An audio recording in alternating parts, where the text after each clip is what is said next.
All right, so this is going to be a review of the Kurt Angle DVD set, the Essential Collection. So when we start this DVD off, you see a whole bunch of footage of Angle when he was doing the vignettes, when he was first starting out. And watching this footage back, it's just funny about the transformation that Angle made. Because when he first started out, bragging about all the, Olympic gold medals, the world championships, he seemed like such a goody two-shoes back then, with the smile and the perfect hair and everything.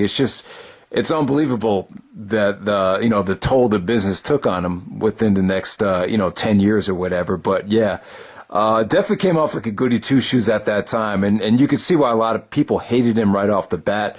So Angle talks about that story. He's been telling this story for, I guess, 15 years now, whatever it is. I think the first time I heard him tell it was on Tough Enough with Taz.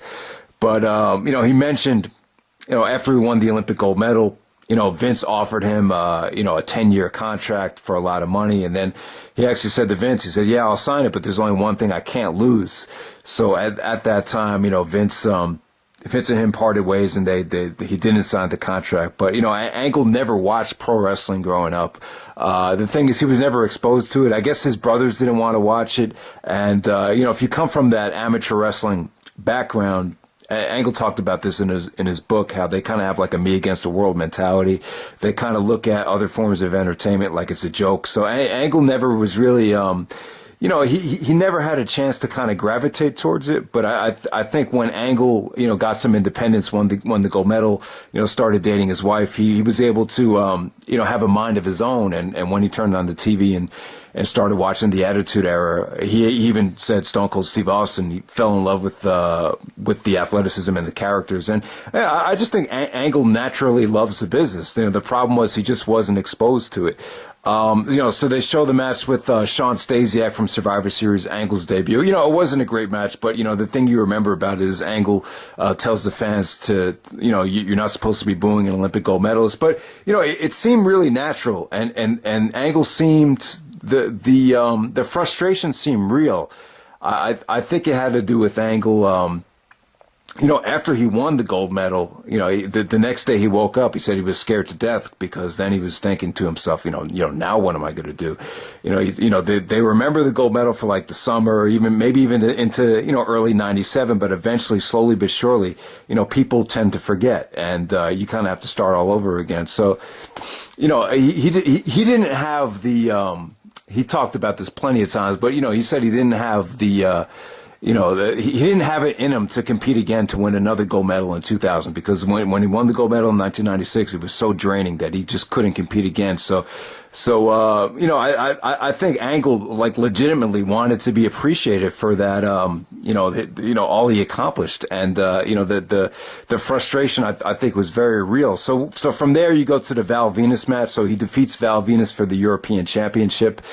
And, one of the things about Angle's character is every time he wins these belts, the celebrations, these are some of the best celebrations I've seen for title victories, in the history of the business. Just the way he sold the title victories, it just seemed, just came off really well, and, that was part of the character right there. The character kept on growing with each and every, title victory and each and every accomplishment, like a king of the ring. But, before the Val Venis match, he talked about how he, was a pain in the ass, to all these fans by, putting down the sports teams, like putting down Patrick Ewing and the Knicks, never winning a title, stuff like that. And then he would, kind of, argue with the fans about, if the fans would cheer like someone like Val Venis, he would go like, you guys are cheering a porn star over me. Really? A porn star over an Olympic gold medalist? So, stuff like that, got Angle really pissed off. So from there,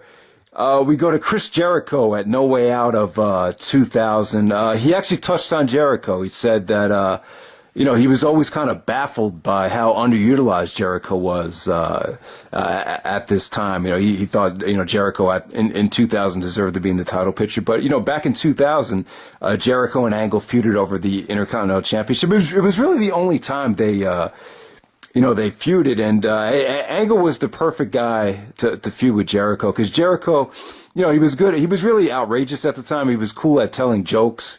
Even before the match, he goes like, "You have the three eyes," and he's like, "I agree, because you're an idiot, an imbecile, and an ignoramus."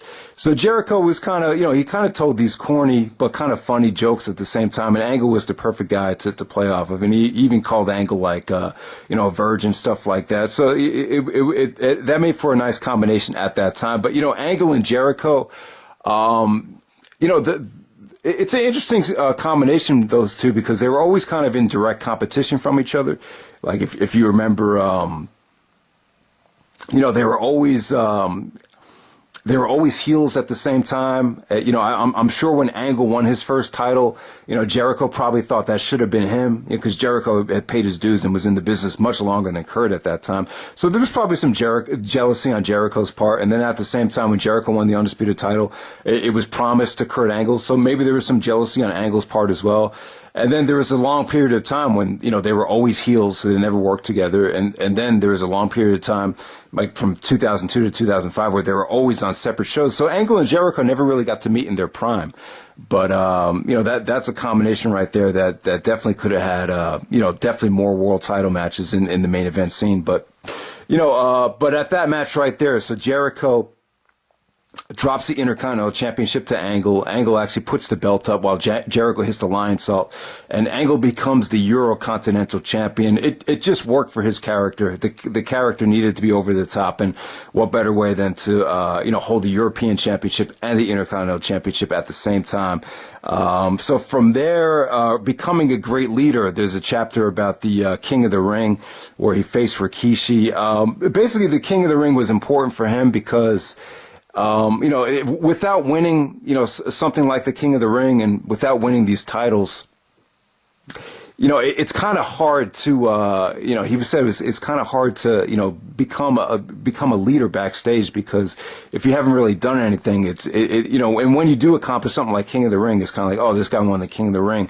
I trust him. He could lead the match for me. So, the more and more accomplishments Angle got, the more and more comfortable he felt, giving guys advice or carrying matches or coming up with ideas for matches.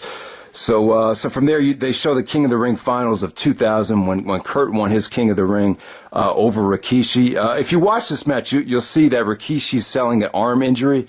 That's because Benoit destroyed him with a steel chair in the opening round of the King of the Ring tournament and got disqualified. So Rikishi's selling the arm the whole match, and Angle actually belly to bellies Rikishi off the top rope to get the victory there at King of the Ring. So even though Angle was a heel, Angle was extremely over that night at King of the Ring. And, the King of the Ring is something the character definitely needed, because he Angle was naturally goofy at the time. So he was able to go out there and dress up like a king. He had the scepter and everything. Even Funaki was, he got Funaki to call him King Kurt. So, so that was a lot of fun right there. So next up, we move on to a triple threat match. Kurt Angle takes on Triple H and Chris Jericho in a triple threat match. The winner of this match gets to face The Rock at SummerSlam. So this is what started the love triangle when Angle and Jericho or Angle and Triple H, they simultaneously pinned Triple H. And there's tension there, and that's what starts his love triangle storyline. But, they didn't touch on the love triangle thing at all, which is kind of weird. And to be honest, guys, this first disc right here, I have to say, I felt it was a little slow. I thought Angle's sound bites, it was tough for him to say interesting things about, these first couple of matches. At the time, I was like, why didn't they just make this a documentary? But, as the DVD set goes on and on, it gets better. But yeah, they skipped over the love triangle right there. So from there, you go to, winning the WWF championship against the Rock at No Mercy. What did he say about The Rock? He put over The Rock huge. Said, the Rock doesn't get enough credit for being, a great performer. He said he was a great wrestler, just really athletic, really thought, he sold the Angle Slam very well. That when he won the title at No Mercy, it's something that the character really needed. ideally you probably want to have The Rock stay champion until WrestleMania 17, but because WrestleMania 17 was a babyface versus babyface, I think it was fine the way it worked out. And, Angle, that first run of Angle's career, it wouldn't have felt complete. And the character really needed that championship to get to that next level. So Angle defeats The Rock with a lot of interference. There's, at the time, Stephanie was Kurt Angle's business partner. So if you see Stephanie at ringside, it's because she wanted to prove to Triple H that she was a valuable commodity at ringside. So that might look kind of weird if you didn't follow the storyline there. And, Triple H interferes because Stephanie, got hit by The Rock. And then Rikishi comes out and tries to help The Rock, but it ends up backfiring. So Angle slams Rikishi and then The Rock to win the title. I have to say that this even though Rikishi's technically screwed The Rock, because he accidentally kept hitting him, this is the strongest victory I've seen a heel win the championship, maybe ever. Because, keep in mind, Angle slams both Rikishi and The Rock to win the title. So great match right there at No Mercy. Angle wins the belt. And then from there, he faces, The Undertaker at Survivor Series. So this Undertaker match at Survivor Series, I mean, this might have been one of the worst matches that Angle and Taker have had together. But, I can see why they put this on here, because Angle stated that the finish, did much more for him than, beating The Undertaker straight up. He said no one was going to buy, at that point that, no one was going to buy into him beating Taker, clean one-on-one. So they used this, they used Angle's, brother, he was actually hiding under the ring. So when Undertaker goes to find Kurt Angle, it's actually Eric Angle that he takes out. But, if you're watching the match from afar, it's kind of tough to tell. But if you look at him close up, it looks nothing like Kurt Angle. It just, I don't know, it just looks like a weird version of Kurt if you really think about it. But, he goes to last ride him, and then the referee, is about to count three, and then he stops and says, "Oh, that's not Kurt Angle." And then Angle just comes out of nowhere. When the fans saw Angle, they were like, "Holy shit!" Because you never really seen anything like it before. And Angle said that, it really, it did more for him because it really helped him with his character, and it really got, I'm not a big fan of chicken shit heels, but that's what Kurt Angle was his first title reign. He was a chicken shit heel.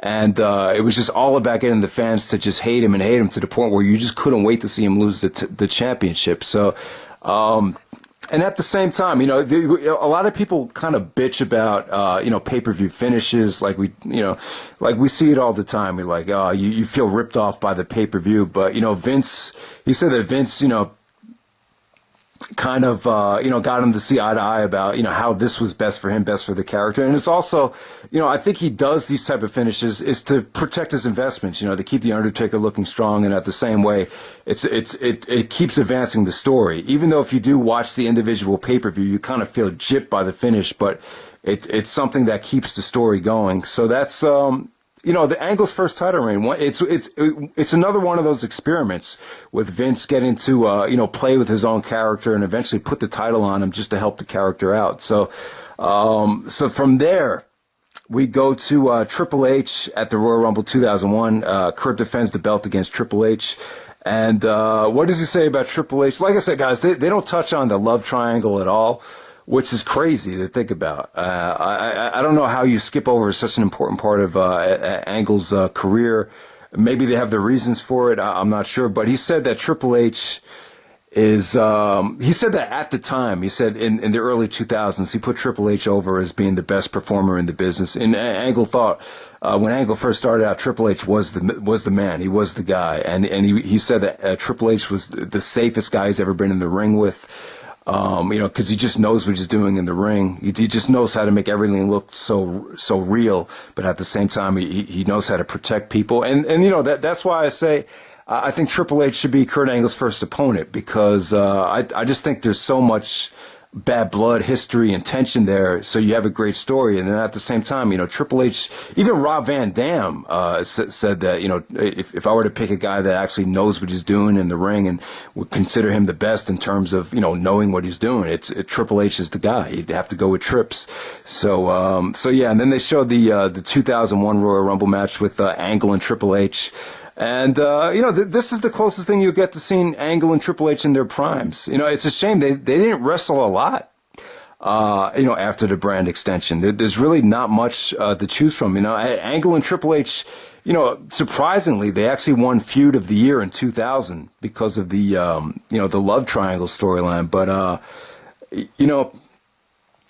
Angle was still learning at the time, so Angle feels like he never really got to wrestle Triple H while he was at his best. But this match is pretty damn good, man, and this is by far the best work they've done together. And it kind of has a crappy finish with Austin coming out and screwing Triple H, and then you have the whole thing with Stephanie and Trish kind of being a distraction at ringside. But man, the work that they did in this match was spectacular. You saw Triple H pull off a lot of submissions and moves that he normally doesn't do, like the Razor's Edge, and some of the leg work was great here. Angle actually hit the moonsault, which was a big deal because he had a reputation for hurting people with the moonsault because he broke Bob Holly's arm, the year before. So, definitely the best work Triple H and Angle have done was at that Rumble 2001 match, without a doubt. So from there, you go to Shane McMahon at King of the Ring.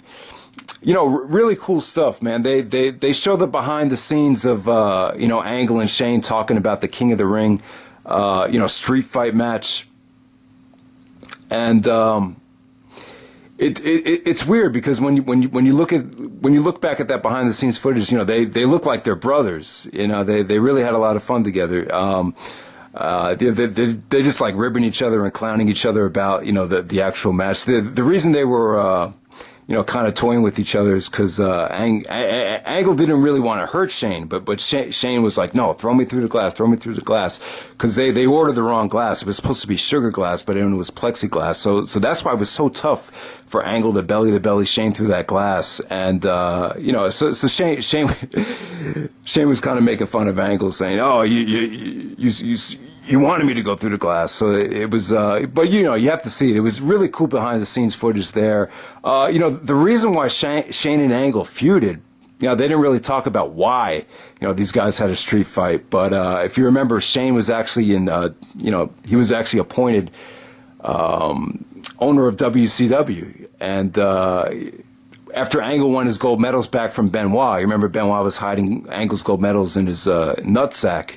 And after Angle finally, won the gold medals back, he had an award ceremony, and he was on a podium.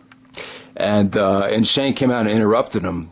And, Shane was just kind of making fun of Angle because he cried at the Olympics when he won the gold medal. And he was just telling him, WCW is starting soon, and the W stands for whatever, wrestling. And then he goes like, wussy. And then as soon as he called him wussy, Angle slams him off the podium. So that's what started. And then they were kind of taking cheap shots at each other throughout the rest of the feud. But, the King of the Ring match between Angle and Shane, it's incredible. I mean, I've talked about it plenty of times, but it has everything, has high spots, has great chain wrestling, has brutal bloody spots with the glass. Angle actually got a concussion and, broke his tailbone. So it's, you wouldn't think it, but, the Shane McMahon Angle match, I would definitely say it's a top 10 Kurt Angle match of all time. It's that good, from, King of the Ring 2001. So from there, we go to Stone Cold Steve Austin, Unforgiven 2001. The SummerSlam match is a lot better between Austin and Angle, but, I think they put the Unforgiven one on here because it was, this is when Angle won the WWF title. There was a huge celebration at the end of it because he was representing the WWF. This was technically... this was the biggest WWF versus WCW title match during the Invasion. It was Angle versus Austin. That's the way it is. That's why people crap on the Invasion. But yeah, I mean, what interesting thing he said about Austin? He said he felt really intimidated by him because Austin, Austin was pretty much Angle's idol to a degree. He wanted to enter. He said he wanted to become a WWF superstar because of, the success of Austin. And, at that time, Austin was, bullying everybody, Spike Dudley, Scotty 2 Hotty as the leader of the Alliance. And, he even took some cheap shots at Angle as well, making fun of the red, white, and blue. I pledge allegiance to the flag and stuff like that. So, at first there was some natural, intimidation that Kurt Angle felt, in working with Austin. But, they had a lot of fun together, as you guys know. The backstage skits were hilarious. They show some of that. They show some of the playfulness and the friendly. Austin talking trash to him backstage. But, they really didn't go into depth about why these guys hated each other in this match. But if you follow the storyline, Austin took Angle's medals and threw him off a bridge. So Angle thought he was never going to get his medals back. And then what else happened here? Austin actually pile drove Angle right before Unforgiven. So Angle was in like a neck brace. So, the storyline had a lot of heat there. This might have been the weakest pop I've ever seen Austin get. I think a lot of it had to do with Austin was just, really hated as a heel. And, September 11th had just happened. And, I just think there was a lot going on at the time. And it would have been the wrong decision to have Austin retain, which was originally planned. I think that, that moment, it would have been such a dark moment if Angle didn't win that match. So I'm glad he won. The match hasn't aged very well for me. I'm not a big fan of the finish with Austin tapping out while he's holding onto the ring apron. I don't know. I just think that was kind of a cheap finish, but Angle won the belt, and still good stuff. I thought Austin and Angle had tremendous chemistry, but to me, their SummerSlam match is the classic. But this is still good. The Unforgiven match from Kurt Angle's hometown of Pittsburgh, Pennsylvania. So from there, fierce competition. We go into the Edge match, Kurt Angle versus Edge. This is like the first great feud since the brand extension. So they started the brand extension in April of 2002. And, at this time, Edge was, what did I say about Edge? He was, he was kind of doing like the Wayne's World gimmick. If you've seen Wayne's World, just a lot of pranks, the thing with the cards, you had the "you suck" to Angle while he's looking at pictures. That's an idea. Edge actually said he got a lot of his ideas from Wayne's World with his gimmick in 2002. And they did this whole thing with Angle and the T-shirt. He actually wanted to debut a new T-shirt. The name of the shirt was "American Hero. It's true. I've got gold. How about you?" And then when Angle was about to, reveal the shirt, Edge switched the shirt, and the shirt actually said "You suck."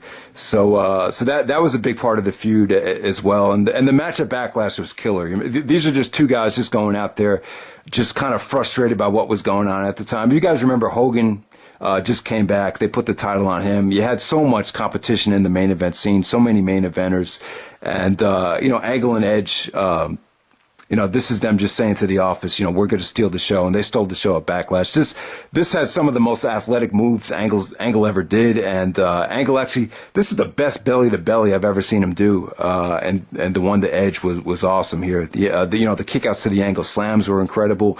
The spears, just a wicked, fast paced athletic match that stole the show at Backlash right there. So, definitely good stuff. So from there, the ultimate prank, the Smackdown match. It was a steel cage match between Kurt Angle and Edge.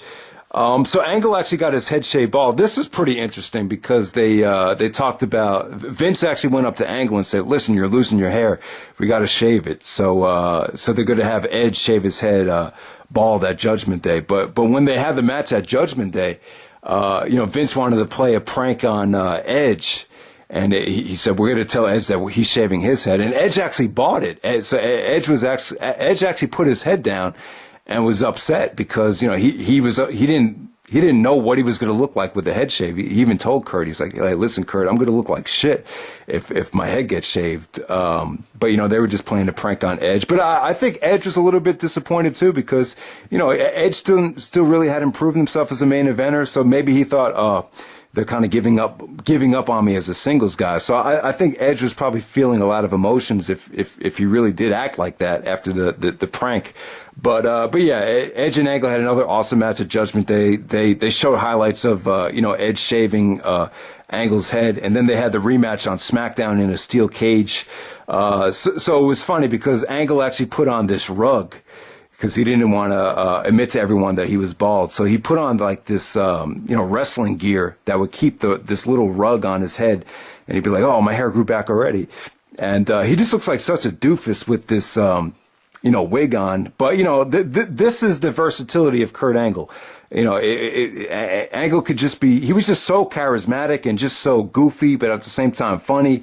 And, to me, he really hit his stride at this time. When you go into the summertime of 2002, Angle was just untouchable. And, I just think Vince was starting to get a huge hard on for Angle at that time. You could tell he was going to put all the money into him. And, the Smackdown match between Angle and Edge, just more great stuff. Angle slam off the top rope, Edge spearing Angle off the top rope in midair while Angle's trying to go for the belly to belly. That was a wicked spot. And actually, Hulk Hogan actually came out and helped Edge win the match. When the referee was down, he actually forced Angle back into the cage. So eventually Edge won the match. But, Angle, what was it? Hulk Hogan actually screwed Angle because, Angle was telling like some bald jokes because he didn't want to, admit that he was bald. And as you guys know, Hogan is bald. So, Hogan's been always sensitive about his bald spot with the bandana.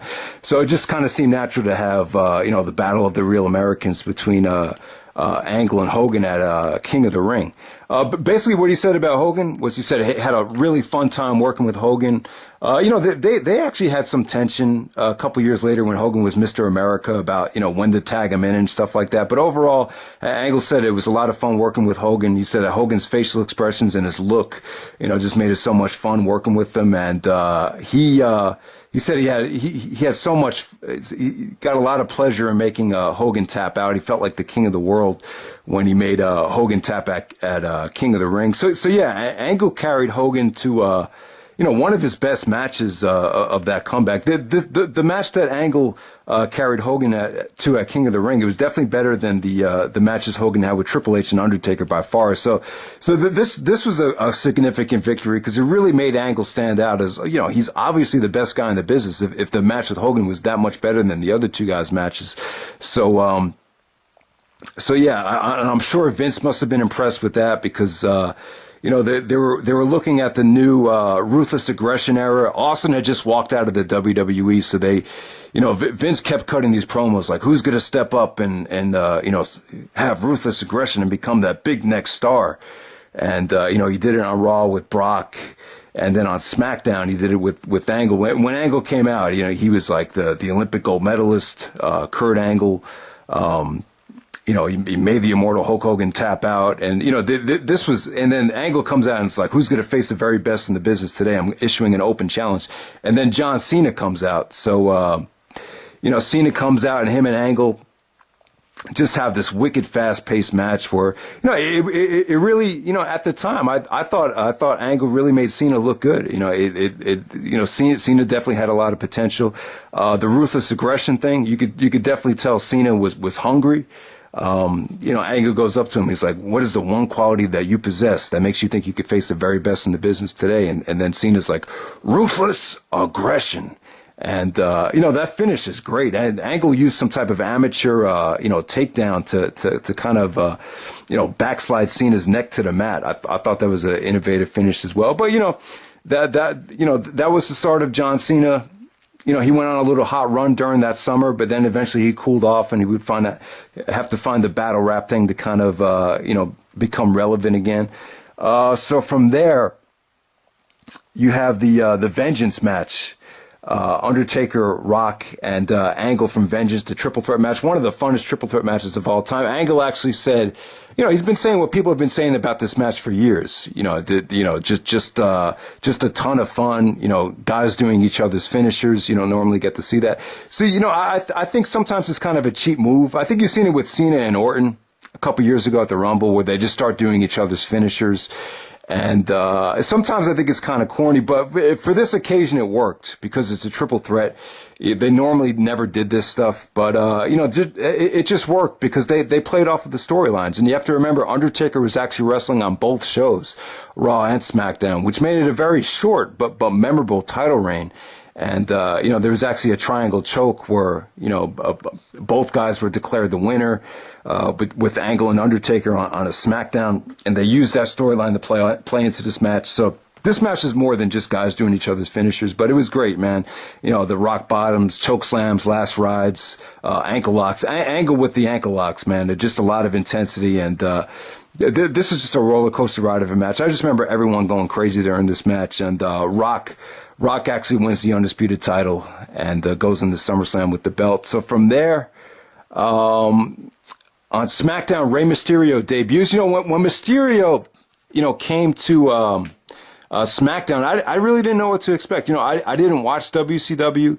I saw Rey Mysterio's picture without a mask in Pro Wrestling Illustrated, and I'm just like, he just looks like a little Mexican lesbian. I don't know what to expect from this guy, because there's so much hype about him. But then, god damn, when you see him wrestle at SummerSlam against Angle, you know, I was blown away. I would say that the match that Angle and Mysterio had at SummerSlam, you know, possibly the best WWE match ever, under 10 minutes. I mean, it was just awesome stuff, man. I mean, just the combination right there. You know, I wouldn't have thought of putting those two guys together. It was just kind of like process of elimination, because, you know, they wanted to stack SummerSlam 2002 up with as many main event matches as possible. And they just struck gold with those two. You know, Angle and Mysterio always had great chemistry. And the storyline was fun as well. You know, Angle even said, I think Mysterio pinned Angle in a tag match. And then he said to the announcer, Mark Lloyd, he's like, I just got pinned by a freaking 12-year-old. And they actually showed that promo before the match as well. So definitely this DVD gets better as it goes on, especially with the the interview footage before the matches. So yeah, so Angle and Mysterio from SummerSlam. I dare you to find a WWE match under 10 minutes that's better than that. I think it went maybe about eight or 9 minutes in total. So looking in the mirror, we get to Brock Lesnar. They actually showed the SummerSlam 2003 match. Basically what he said about Brock was, you said, Brock is the man right now, baddest man on the planet. Obviously, Angle has a lot of respect for Brock because they're both from the same, amateur wrestling backgrounds. They're kind of like mirror images of each other. But he did touch on WrestleMania 19. They don't show the WrestleMania 19 match, but they talked about how Angle was really depressed and crying before WrestleMania 19 because he had to go get neck surgery. And they showed the footage of Brock actually breaking, really hurting Angle's neck at No Way Out 2003, which eventually led to Angle needing the neck surgery. And Angle had to opt out of the match. And there's all these rumors about, maybe Benoit replacing Angle at WrestleMania. And his neighbor actually had a direct TV ad. And, the poster had Angle and Lesnar on the cover. And he actually told his neighbor he wasn't going to be able to wrestle. And then the neighbor was like, well, but this poster says you are wrestling. And then Angle had, he actually started crying. He actually said to himself, my first WrestleMania, I don't know if I'm ever going to get back there. And to me, this situation is kind of like getting to the NBA Finals or getting to the World Series, like the Mets a couple years ago. The Mets thought they were, with that pitching staff, you're going to get to the World Series every single year. But obviously, if you watch baseball this year, that's not the case. So the point I'm trying to make is you don't know you're going to be in the main event of WrestleMania every year. And Angle knew he was because he was wrestling Brock for the title. So you kind of want to do everything you can to wrestle that match. I kind of wish I think it hurt Angle's career by wrestling that match. I think that match took a lot out of him. But, it is what it is. So they showed the SummerSlam match between Kurt and Brock, and Brock had just turned heel before that match. Just a lot of crazy things Brock did before the match with Angle. He wanted to get his revenge because Angle actually beat him for the title at Vengeance in a triple threat match. But the SummerSlam match between Kurt and Brock, this is when the "You Tapped Out" chants were starting. And this match to me, it had me on the edge of my seat when I saw the match live, because I started reading like Pro Wrestling Scoops, The Wrestling Answer, all these wrestling websites. They were reporting that Brock was going to win the title back, like it's confirmed, like it's a spoiler. And then they kind of swerved everybody because Vince and Brock were like, Vince was trying to get Brock to be like the real Brock Lesnar. He wanted to make, Brock into like this monster that didn't care about anything. So Angle actually surprisingly had him in the ankle lock, and you know, great stuff. I thought the ending sequences, I thought they got off to a slow start, but the ending sequences match with Brock selling the ankle lock and eventually tapping out, which is very well done. When Brock tapped out, and Vince's facial expression when Brock tapped was great as well. So the SummerSlam match, you know, to me, it doesn't have the edge that the WrestleMania match had, but it's still quality stuff. So from there, we get to the bittersweet battle rap between John Cena and Kurt Angle. So, you know, Angle and Cena, obviously they always had a huge history, but, you know, Cena was making a name for himself as you know, a battle rapper. And, you know, Angle and Cena had some fun battle raps, you know, leading up to this pay-per-view. You know, at this time, this was Cena's last match as a heel. You know, Cena was just getting a little bit too popular. You know, ironically, this is the first time you heard the "Let's Go Cena" chants. You know, and you know, go figure. In this match, it's the women and kids that are cheering "Let's Go Angle," and it's more of the teenagers and the young adults that are cheering "Let's Go Cena." Because I remember before the pay-per-view started, Cena was actually battle rapping with people that were waiting online to get into the show. So that was. The match, this is the best match that Angle and Cena ever had, I would say. I would say this is their best work together. Angle was still, you know, untouchable in the ring at that time. And they did a lot of creative things that John Cena did to, you know, behind the referee's back. He tried to hit him with the, you know, his steel chain, tried to hit him with Angle's gold medals, and, you know, Angle kept on kicking out of at the time it was called the FU. And, you know, I just thought this had creative spots. The transition into the Angle Slam was pretty awesome. Everything, this was definitely, I would definitely say the best Angle and Cena crowd, and without a doubt, the best Angle and Cena match. So from there, you go to the Connection Like No Other, where he talks about Eddie Guerrero. Yeah, just great things. He got emotional when talking about Eddie. He said that when Eddie was clicking on all cylinders, when Eddie was in his prime, he said that there was nobody better. You know, when he was on, he never saw anyone just kind of, you know, so naturally be that, you know, and Eddie was incredible because he grew up with the wrestling ring in his backyard. It's like I grew up with the basketball court in my backyard. It's like the same thing. It's like it just becomes you. And Eddie was just so natural in the ring. So they show the SummerSlam match from 2004 right here. This is a rematch to WrestleMania 20. So in this match right here, Angle is trying to avoid the disaster that happened at WrestleMania 20, where he where he was trying to give Eddie the ankle lock, and Eddie's boot fell off, so it caught Angle by surprise, and he got small package. But here, Angle went right for the kill and tried to take the boot off and give you know, Eddie the ankle lock while he just had his socks on. So yeah, but yeah, just good mat wrestling here. You know, Eddie did some dirty things behind the ref's back to get a really awesome frog splash near fall. But yeah, hey, Angle pretty much dominates this match. This is Angle's first match back after WrestleMania 20. Very tough crowd. That Toronto SummerSlam 2004 crowd, you know, Jerry Lawler called it Bizarro Land. And, yeah, you could just tell throughout this whole night that the fans were just kind of spoiled and just really kind of, just took a lot to impress that crowd. They actually started doing the wave, later on that night, but they were even kind of tough on Eddie here, even though Eddie was extremely over, as a babyface. And also about Eddie Guerrero. He actually talked about how Eddie, you know, they could be in the whitest city in the country. Like, I think he used Minnesota, for example, and you have all these white people that are just, you know, going crazy for Latino heat. So Angle actually said to Vince, he said he's you know, he's breaking the system. Like he's setting trends, or what was the exact word that he used? You know, he said he's breaking the barrier, you know, Eddie Guerrero, as far as racism goes, or not racism, but, you know, just race, you know, because at the time you would think, you know, you could only push, you know, Eddie Guerrero in cities where there's a Latino demographic. But, you know, Angle was making a point to Vince, you know, Eddie is over no matter where you go. You know, this is an arena full of all white people, and he's still the most over guy out there. So that was pretty cool. So next up, Proud and Honored, where he talks about, you know, going to Iraq. You know, they had the tribute to the troops.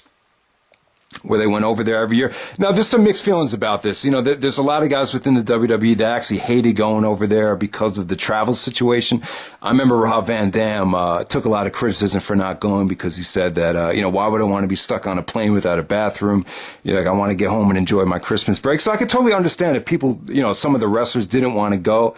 And I'd probably be against going as well because I don't like traveling. I hate being uncomfortable on airplanes. I really do. It really does suck, especially if there wasn't an airplane on that flight like Van Dam was talking about. But at the same time, like, if you do get out there and do get a chance to wrestle in front of those troops that are just, you know, dying to see you, you know, something to make their day go faster, something for them to look forward to, it's pretty cool. But, you know, there's a tag match with Angle and Luther Reigns against Eddie and Mysterio. And, you know, these are just short but sweet television matches. You know, they're kind of rushed. They don't overstay its welcome, but it's just cool to have on here. And, you know, it wouldn't have felt complete if Angle didn't go out there, because Angle's the one that represents the United States like nobody else, because he won a gold medal for our country. So it seemed like he really did enjoy being out there. You know, there's footage of him actually, you know, mingling and trying to connect with the troops at that time. So from there we have the greatest performer of all time, WrestleMania 21 against Shawn Michaels. I want to say, before I forget, let me say this about the match. I hear people talk about how Angle is not really a draw, like a terrible draw. People have said that, you know, because of the numbers the pay-per-views did during the Invasion and WrestleMania 19's buy rate. But to me, there's if you do the research, there's little things you can look to as an excuse as to why those numbers were what they were. You know, for WrestleMania 19, for example, Smackdown was getting preempted like crazy leading up to WrestleMania 19. And then the Invasion, you know, the Invasion was a tough sell. You know, I agree. It was a tough sell to have Austin and Angle as the two guys that were gonna, you know, be the focal part of the Invasion. So I can see why some people got turned off by that. But to me, that doesn't mean that Angle's necessarily a bad draw. You know, Batista and Triple H get so much credit for that WrestleMania 21 buy rate. But what about Angle and Michaels? You know, that's a match that people were dying to see. Everybody, you know, I mean, that was the epitome of a dream match. That was keeping two guys separate for almost like 5 years, never touching, you know, arguably the two greatest performers in the history of the business, and having them go at it. And, yeah, I mean, the match was awesome. I've talked about it plenty of times. You know, I remember when it came out, it was one of those matches, and I think a lot of people feel the same way. Like, people were watching it like every week. The match was that addicting. It was that good with that finish right there. And that was another match, that proof that Shawn Michaels had come of age, you know, maturing. You know, he actually said to Angle, you know, I get over by my performance. I don't really care if I win or I lose. You know, Cena and Batista, two faces, are winning, so you might as well just win the match as a heel. So Angle was happy about that he got the big win, because Angle really needed that win more than Michaels, because he was really having a tough time of, you know, coming back from those neck surgeries the last couple of WrestleManias. So that was good stuff there. But as far as Shawn Michaels goes, Angle has this funny story about how, you know, Angle wasn't a wrestling fan. You know, he didn't watch wrestling in 1996 when he was competing for the Olympics, when Shawn Michaels was the champion. So, you know, Shawn and Kurt were kind of kept separated for so long. You know, they were always on separate shows. So Angle really didn't, you know, notice Shawn Michaels until Survivor Series 2003, where he saw the Team Austin versus Team Bischoff elimination match, and he was like, "Holy shit, this guy's incredible!" You know, this guy is you know, carrying the match and you know, eliminating, you know, Jericho, Christian, Randy Orton. That was just a great performance there, with Shawn being all bloody and everything. So he actually went up to Shawn and said, "Oh, you're pretty good." And Michaels was like, well, don't you know who I am? And Kurt's like, nah, I've never really watched wrestling before. So that's a funny story. And then Michaels actually was bugging, you know, kind of making fun of him about that every time they saw each other after that. So yeah, man. But yeah, I just thought that's kind of funny how you had the two best in the business right there. And they finally got to hook it up at WrestleMania 21. And then they have the rematch at Vengeance. They actually just showed the highlights from the Vengeance match. The match of Vengeance was pretty awesome as well. I'm just not a big fan of that finish with Michaels doing the super kick while Angle just jumps off the top rope. Because Angle never goes up to the top rope unless it's a moonsault. But for that spot, he just jumped off and Michaels super kicked him. So you could kind of see that finish coming a million miles away. But the match of Vengeance is exceptional. I even think it's better than the match they show here, which is the Homecoming Iron Man match. They actually called this the Homecoming because it was the first Raw on the USA Network in 2005, October 2005. So this is actually an Iron Man match. Now, I remember the dirt sheets at the time. Everyone was criticizing WWE because Christopher Daniels and AJ Styles had just been booked in a Bound for Glory 30-minute Iron Man match. So a lot of people thought they were ripping off of TNA. I really don't know. It doesn't really matter. I really don't care. But once again, Angle and Michaels go out there in a 30-minute Iron Man match and just rock the house. This actually ended in a draw at 2 falls apiece. It was 2-2. I don't know. I just couldn't remember who won this match when I did the preview. But, still amazing stuff. I think Angle actually won a fall with doing the angle slam off the top rope. Michaels got a roll up, then he hit the super kick. It was actually at 2-2, and then Michaels goes for a moonsault, and then Angle counters the moonsault into the ankle lock. And then Michaels scruffles away from the ankle lock and super kicks Shawn, or super kicks Angle right before the time expired. So great match. Probably one of the best matches in Raw history right there, without a doubt. But I probably put it last in the Angle and Michaels trilogy. I think they had another match on Raw, which was not nearly as good as that one. But yeah, I'm just going to call it a trilogy. So from right there, we go into the generational attachment. So Taboo Tuesday. So Angle makes the point that, Michaels represents the 90s, Angle represents the early 2000s, and then Cena represents the ruthless aggression era or the current era. So you had 3 different generations in the same triple threat match at Taboo Tuesday. This is actually when Michaels is actually voted in. He actually beat Big Show and Kane in a poll and was voted in to be the triple threat guy against Angle and Cena. And Angle, Cena, and Michaels, awesome stuff. Shawn Michaels' selling was incredible here. You could definitely tell Angle was getting more popular because he was morphing into this, as Joey Styles called in this match, a wrestling machine. He just got so much more intense, and it was just hard not to like him. And, even Triple H, there was rumors of him stating that Angle just wasn't getting over as a heel because he was too popular. This was the first time where Cena got legit heat. They started turning on him at SummerSlam against Jericho, but in the Taboo Tuesday match, this is where Cena, started to get the hatred. At that time, I just think a lot of people started to realize, that this kid's definitely, Cena's being marketed towards kids. And a lot of people started realizing it, even when Cena was on Smackdown, when they started doing the spinny belt with the U.S. title. So a lot of people did see that coming. But, awesome triple threat match. I thought all 3 guys looked great. I thought the crowd was hot. And, just awesome stuff. Even featured Angle and Michaels teaming up to take Cena out through a table. So, Angle and Michaels working the magic once again, and Cena just bringing a lot of energy to that match. So next up, Fish Out of the Water. Now, this got really interesting. They finish it up with Angle talking about ECW. And, he tried to be nice about it. But he basically admitted that, it was the wrong decision, and it just felt kind of out of place, other than Rob Van Dam and Sabu. There's just no one else that could wrestle. Guys like Sandman and Balls Mahoney, every guy had a trash can or a weapon. It just wasn't him. He said he tried to embrace it. He tried to make the best of it. I even remember Angle, hugging RVD when he won the title. I think initially Angle wanted it to work. The reason, now to me, this is the reason that they put Angle in ECW, is because he was, he was becoming like Benoit, or, Bryan Danielson, CM Punk, Samoa Joe. He was really like a Ring of Honor guy in the WWE parameters at the time, where he really only appealed to that hardcore wrestling fan. The women and the kids, they really didn't get behind Kurt Angle that much as a babyface. And I think probably the decision, maybe it came from Triple H and Vince, that Angle, and maybe even Paul Heyman as well. I know Paul Heyman wanted Angle to kind of bring wrestling back, back in the day. They gave Angle the ECW mouthpiece. And to me, I thought Angle fit quite well with the ECW brand. The problem was they had these guys wrestle after Smackdown. You have all these kids in the audience. You have Angle and RVD, Angle and Van Dam, two of the best, going out there. And you have little kids chanting, "We want Cena."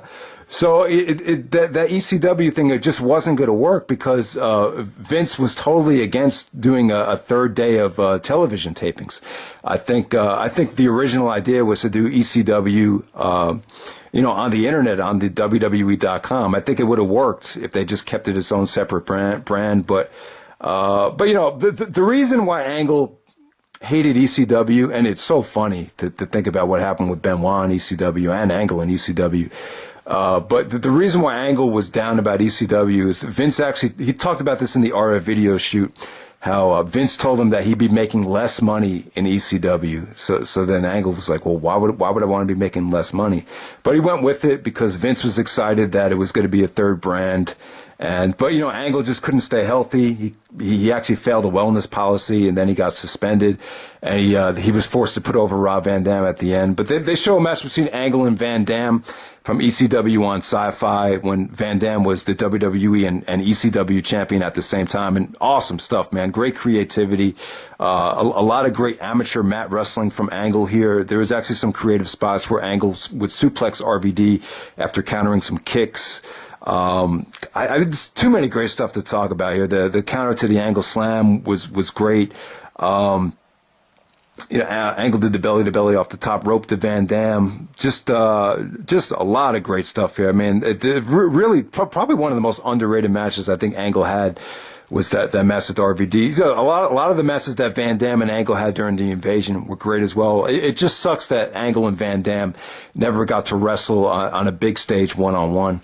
But yeah, this is a hidden gem right here, and I'm glad that I made it onto DVD. And with this DVD right here, we finish up with them asking Angle why he came back to the WWE, the Hall of Fame thing. He said he was bugging Vince and Triple H to bring him back for years, but Angle kind of had to prove that he could stay healthy and stay out of trouble, and eventually the time was right. But he kind of takes a shot at Benoit here, which is really interesting. Yeah, I'm almost certain he's talking about Benoit.